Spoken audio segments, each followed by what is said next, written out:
So are you guys enjoying life? Like, are you enjoying life even though you're, older? Are you enjoying life, enjoying all your traveling and all the things that you're doing? Certainly.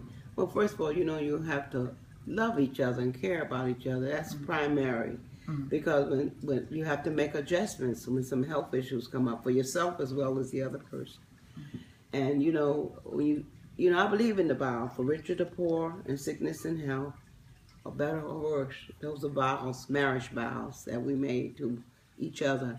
And when something comes up, we just know God is in control and we trust Him for the grace to go through whatever we have to. And so important to communicate. My husband and I, we communicate. We just sit and talk about things and see how we can handle things better for each of us. And we're very transparent in all of our dealings, whether financially or health or food or shopping or bills or whatever. We're very transparent. Yeah. We keep no secrets from the other. And that all helps things work and you get through more smoothly with everything. Did it take a toll emotionally on you or on either of you when you went from, like doing all the traveling to all of a sudden, now you're dealing with all the physical issues? Did it take a toll for a moment? Or? Well, me mentally, yes. But I didn't let that get best for my wife. That's where my concern was for her. Because it's almost like putting a brake on her life and not mine. And I'm selfish in that area. But I don't want to do anything to slow her down or put a damper on her life. And that's my goal. And how I received it, I thank God for the prayers of the righteous because I just put another hat on. I was a retired nurse. And so, something is just another hat all of a sudden in areas. And, I found myself at the hospital 4 and 5 times a month, if not more. And I just put the other hat on. I know there's sometime I was feeling the stress of not knowing what's going to happen to my husband, you know what I mean? Because it's the grace of God that he's still just here right now, his age and dealing with the chemo, and it didn't affect him that bad at all. So I could honestly say thank God for the prayers of the righteous. I was praying, my husband praying, and other people's praying. It has helped because there are times when I know that there was stress sometimes, because sometimes I would go to the emergency room and then they released him and then I had to go back. So you didn't know what was going to happen in all these transitions. And I had to just give it to the Lord and ask him for something. I would fall on my face and say, God, have mercy on my husband, have mercy on me. But then the Lord will, I don't know whether somebody's prayer, but somebody's prayer, my prayer, somebody's prayer got through. And I found the will and the grace to just keep at it, just keep going through. And now he's doing better, he's feeling better. I'd like to share one of the incident when we were talking to the doctor when she announced my case. She, said The diagnosis of leukemia. Diagnosis of leukemia. And my question to her was, what is my prognosis? Because, I'm a curious person. I like to know before I deal with time and entities. So she said 2 months without treatment. And what shocked me into reality, because I was going into a valley mentally, but my wife shocked me into reality because, she had that exaltation voice. And her question to me was, who do you believe? Whose report do you believe? And that stayed on him.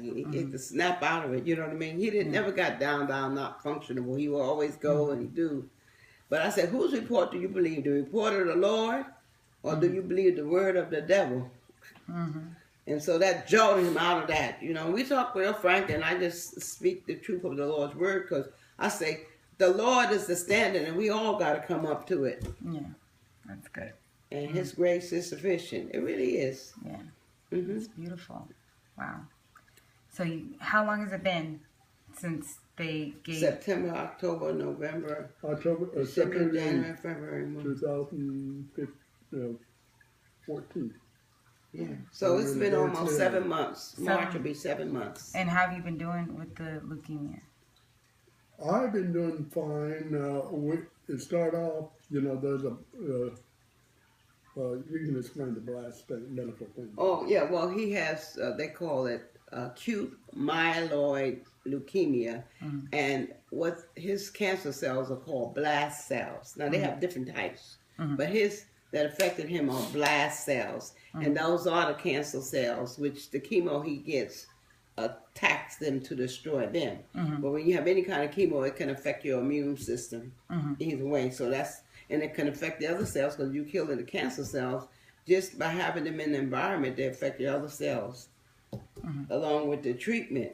So that's why he has to get the blood work at least twice a week. So we have to get there, and then we have to get back there sometime for meds and different stuff, and to see his doctor and see his family practice physician. So I say, I just put on my other hat, and so I'm the driver now because my husband's back problems has affected his ability to drive because of numbness in the feet and the legs. But I just get in the car and drive, you know. I don't, and I don't complain. I mean, because it don't help nothing, you know. And I just do what is fitting to do, and thank God for His grace and mercy. That's why, you know, when people see me at church, I ain't got my head down, and mostly he don't have his head down. I say, you have nothing to hang your head down for. God is gracious. Instead, the chemo is not weighing him out and taking his hair out. 42 counts. Yeah. The blood. Yeah, he started with a 40% count of those abnormal cells, and now it's down to 0. The cells on, but then he got other stuff with his body and stuff going on. But his count is low now. The past couple of months now, meaning the cells are they're being attacked. But along with the cells being attacked, you have other things that affect the immune system and other cells that are being affected. Sometimes you got to get transfusion once a month. Like yesterday, they called me at 2 o'clock. We had to take him to get platelets. You know, this is the kind of stuff going on. And we know, and I think he's accepted, he's in God's hand. Yeah. It's God that has the final say about this whole thing. We just doing what we know to do and trusting God to bring the increase, complete healing. And he realized God could take him home any day, or he could extend his grace and keep him here. And you understand that, honey, right? Amen. We talk about, we don't, you know, that's real. And I don't want my husband to go. You know, I got married late and stuff, but you got to just surrender and yield to the Lord. He has to, and I has to. I have to, though. I has to. What's so wonderful They got great language. about our union is this. When I lost my first wife, and, you know, naturally you'll go to a dull, lonely moment. So at my age, and I said, Lord, give me a companion that I can, you know, go have dinner with and then go home. But didn't realize that the extension would be that she would be my wife.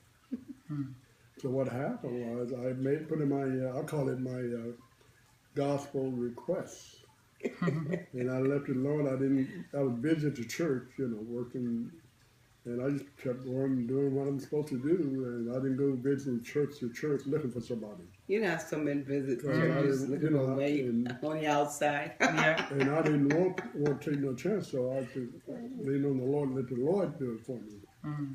And I just left it alone. Then later on down the road, her face flashes up, and her name flashes up, and you know, you ignore the first one.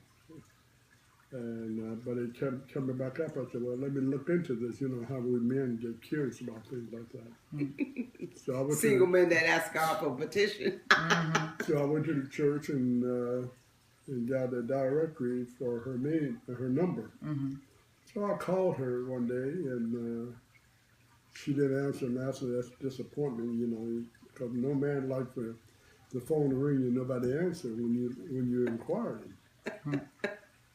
So I just went on, then later on she returned my call, and her question was this: did you call to pray for me because she had a bad day at work?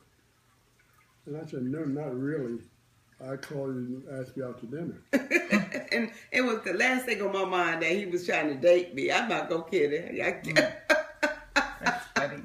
So I think that's the highlight of our union there. So I waited on the Lord to give me somebody that's suitable for because I didn't know where I'm going to end up down the road. None of us know what our future is like.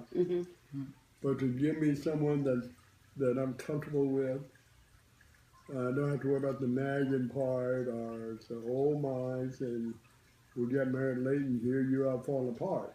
You know, I don't have, but the Lord knows what was good for me, and so I'm very thankful for that. I'm very appreciative to the Lord for what He's done, and I'll tell anybody, just wait, put in your request and wait on the Lord, and He would answer, and He'd do it right. And he said, "Oh, God gave me two, a nurse and a missionary." That's what he called. He teased me. Plus, she's my princess. Oh, that's beautiful. You got all That's three. a special name for me, princess.